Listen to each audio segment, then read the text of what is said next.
Trump just blew up trade talks with Canada over a television advertisement, and the fallout reveals everything about how power dynamics are shifting between America and its northern neighbor. While the world watches Trump's tariff wars escalate, Canadian Prime Minister Mark Carney just demonstrated a masterclass in strategic communication that has left the Trump administration scrambling. We're talking about a minute-long advertisement featuring Ronald Reagan's own words against tariffs, words so powerful they prompted Trump to terminate all negotiations and declare Canada had cheated and got caught. Adrian, Donald Trump declaring on social media that he's officially called off trade talks with Canada. It's over an advertisement from Ontario's government that's been playing on American networks. Ontario's premier recently launched the $75 million anti-tariff campaign using a video with the voice of former President Ronald Reagan. It's from his famous address in 1987. And in the video, Reagan is heard saying high tariffs lead to retaliation by foreign countries and trigger fierce trade wars. Trump wrote on Truth Social that the Ronald Reagan Foundation said it's fraudulently used. The foundation posted online that the ad misrepresents the president's radio address, and Ontario didn't have permission to use it.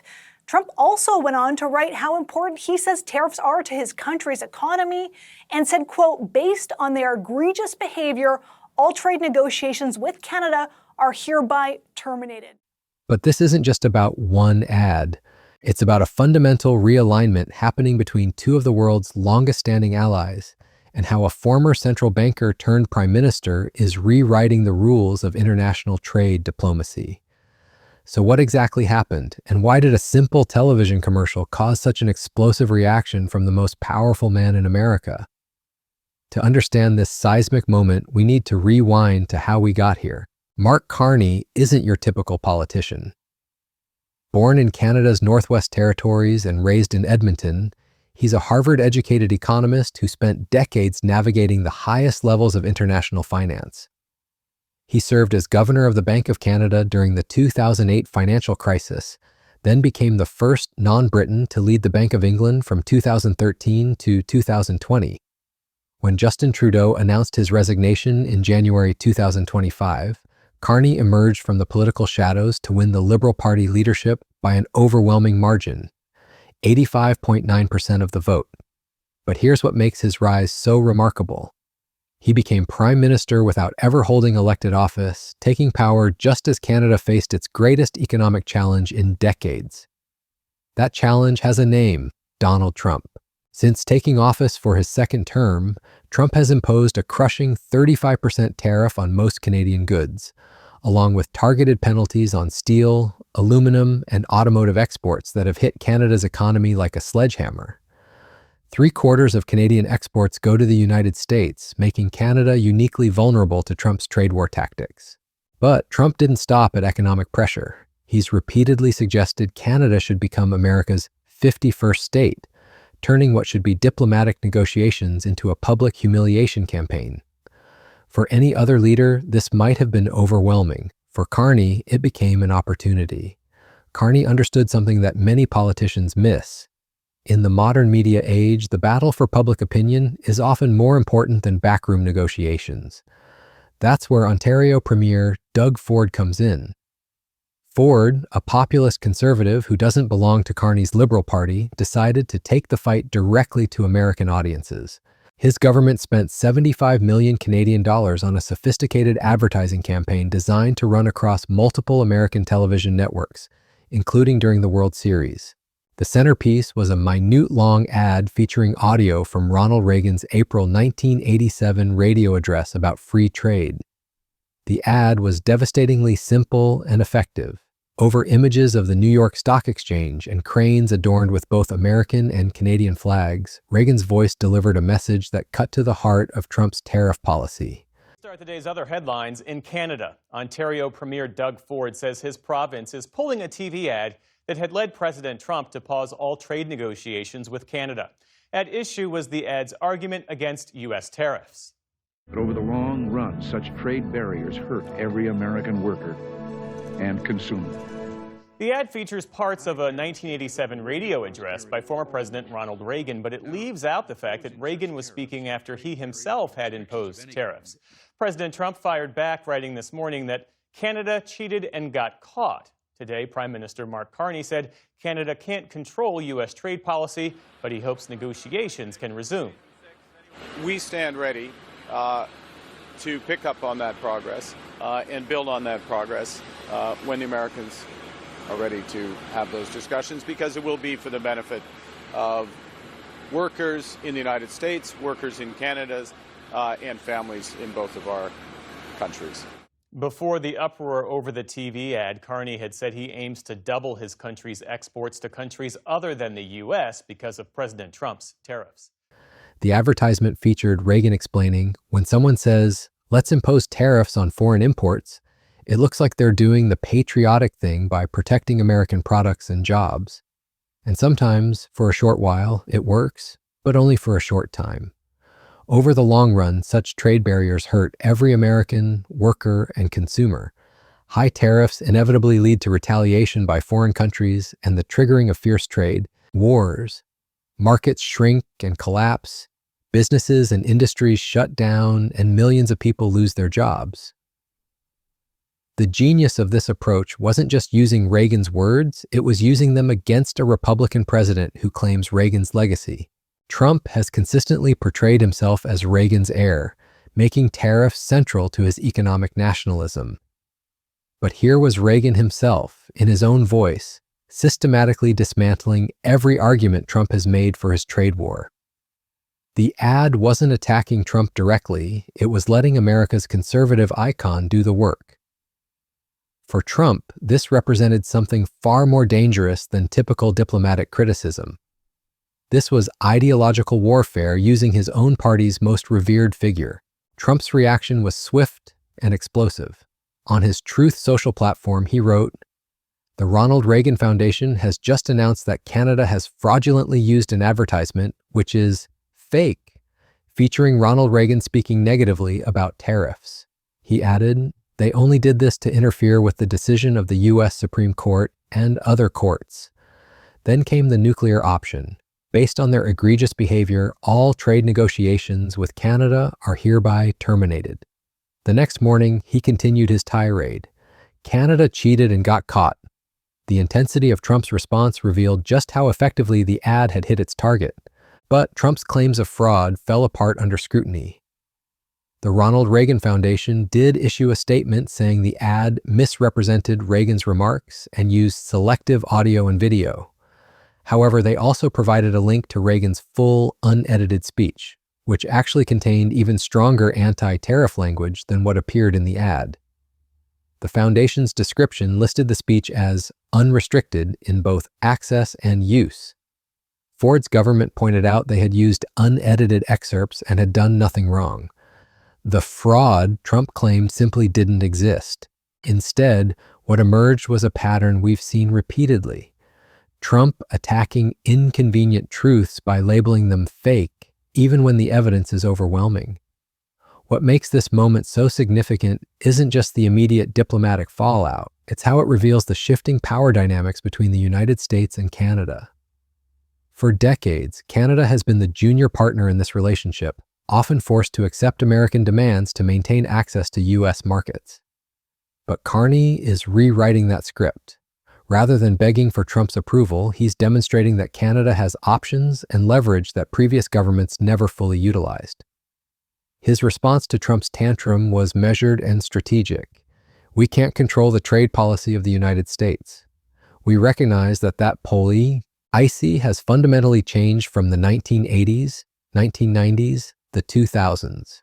Look, for months, we have stressed the importance of distinguishing things we can control and things we can't control. We can't control the trade policy of the United States. We recognize that that policy has fundamentally changed from the policy in the 1980s, 1990s, 2000s. And it's a situation where the United States has tariffs against every one of their trading partners to different degrees. And it's in that context that our officials, my colleagues, have been working with their American colleagues on detailed, constructive negotiations, discussions on specific transactions, specific sectors, steel, aluminum, and energy. And a lot of progress has been made. And we stand ready to pick up on that progress and build on that progress when the Americans are ready to have those discussions, because it will be for the benefit of workers in the United States, workers in Canada, and families in both of our countries. Now, He told reporters with calm precision, we have to focus on what we can control and realize what we can't control. This wasn't capitulation, it was strategic repositioning. The day before Trump's explosive social media posts, Carney had announced a plan to double Canada's non-US exports within a decade. Many of our former strengths, based on close ties to America, have become our vulnerabilities, he declared. This represented a fundamental shift in Canadian economic strategy, moving away from overwhelming dependence on the American market toward a more diversified global approach. Carney specifically mentioned re-engaging with global giants India and China, sending a clear message that Canada wouldn't be held hostage, by Trump's mercurial behavior. The timing of this shift couldn't be more strategic. Trump is facing a crucial Supreme Court case in November that will determine whether his sweeping tariffs are legal under U.S. law. 2 lower courts have already ruled against him, finding that he cannot unilaterally impose wide-ranging tariffs under emergency powers legislation. The Reagan ad campaign was designed to influence public opinion ahead of this case, and Trump's claim that Canada was trying to interfere with the decision of the U.S. Supreme Court suggests the campaign was working exactly as intended. By framing the debate in terms Reagan himself had used, Canada was making it harder for Trump to claim constitutional authority for policies that even conservative icons had opposed. But there's a deeper game being played here. Carney isn't just responding to Trump's current policies, he's preparing Canada for a post-Trump world while simultaneously demonstrating to other American allies how to deal with Trump's unpredictable behavior. By publicly pivoting toward other markets and partnerships, Canada is reducing Trump's leverage over future negotiations. If the United States wants to maintain its historically dominant role in the Canadian economy, it will need to offer something better than threats and insults. This represents a complete inversion of the traditional dynamic, where Canada sought American approval. Now America needs to compete for Canadian partnership. The Reagan ad controversy also reveals something crucial about modern diplomatic strategy. Traditional quiet diplomacy, the kind previous Canadian governments relied on, simply doesn't work with Trump. He interprets restraint as weakness and responds only to strength and public pressure. By taking the fight directly to American audiences using American conservative heroes, Canada demonstrated it could play Trump's game better than Trump himself. The ad campaign reached U.S. audiences at the highest levels, as Ford put it, forcing Trump to respond in ways that made him look petulant and unreasonable to his own supporters. Ford's decision to pause the ad campaign after speaking with Carney shows the sophisticated coordination behind this strategy. The ads achieved their goal, reaching American audiences and provoking Trump into an overreaction that made him look weak. Rather than continue the campaign and risk diminishing returns, they pulled back at the moment of maximum impact. This isn't the behavior of a desperate country begging for American favor. It's the calculated strategy of a confident nation that knows exactly what it's doing. The international implications of this moment extend far beyond North America. Other American allies have watched Trump's behavior with growing concern, wondering how to maintain productive relationships with an administration that seems to view diplomacy as a zero-sum game. Canada's approach, combining strategic economic diversification with sophisticated public messaging, provides a template that other nations are likely to study and potentially adopt. If a country as economically integrated with the United States as Canada can successfully push back against Trump's tactics, it suggests that American leverage may be less absolute than previously assumed. Carney's background makes him uniquely suited for this moment. His experience as governor of the Bank of England gave him deep relationships with European financial and political leaders. His role as UN Special Envoy for Climate Action and Finance connected him to emerging markets and developing economies. His time at Goldman Sachs provided insights into how global capital markets really work. Unlike typical politicians who rise through domestic political systems, Carney brings a genuinely international perspective to Canadian leadership. He understands that in a multipolar world, even close allies of the United States have alternatives. The economic fundamentals support this strategic shift. Canada is the world's fourth largest oil producer and has vast reserves of critical minerals, essential for the green energy transition. It's a major agricultural exporter and has a highly educated workforce. These assets give Canada leverage in global markets that previous governments may have underutilized due to the convenience of the American relationship. By diversifying its economic partnerships, Canada reduces its vulnerability to American political volatility while potentially accessing faster-growing markets in Asia and other regions. Trump's reaction to the Reagan ad also reveals the psychological dimensions of this conflict.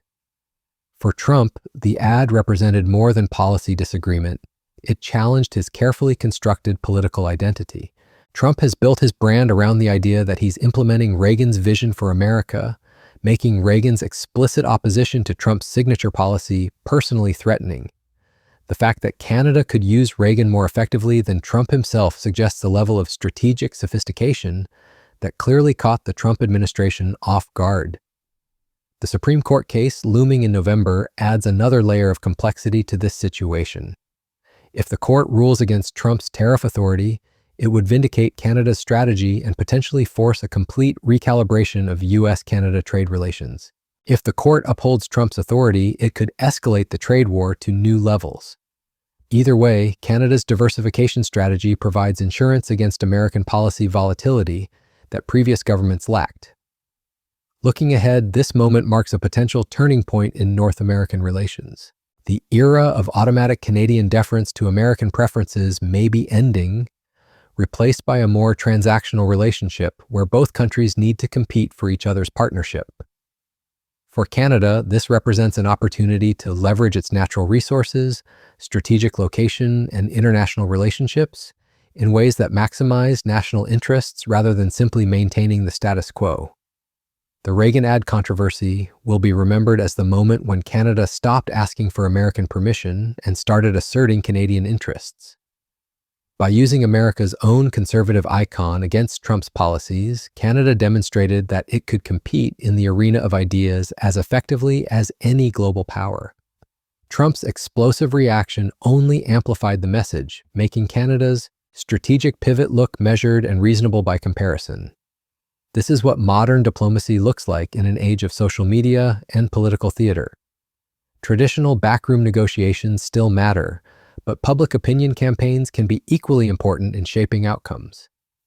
Canada's willingness to take this fight directly to American audiences represents a new model for how middle powers can maintain their interests in relationships with global superpowers.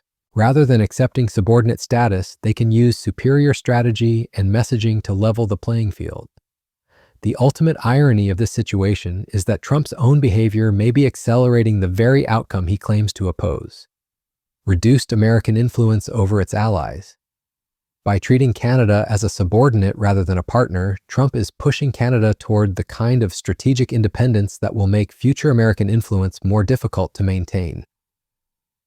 Carney's measured response to Trump's tantrum suggests Canada is prepared for this transition, while Trump's explosive reaction suggests America may not be. The Reagan ad that started this controversy will likely be studied in diplomatic schools for years to come as an example of how to use an adversary's own symbols against them. But the real lesson may be broader. In an interconnected world, even the closest allies have alternatives, and smart leadership means preparing to use them when necessary. Mark Carney just showed the world how it's done.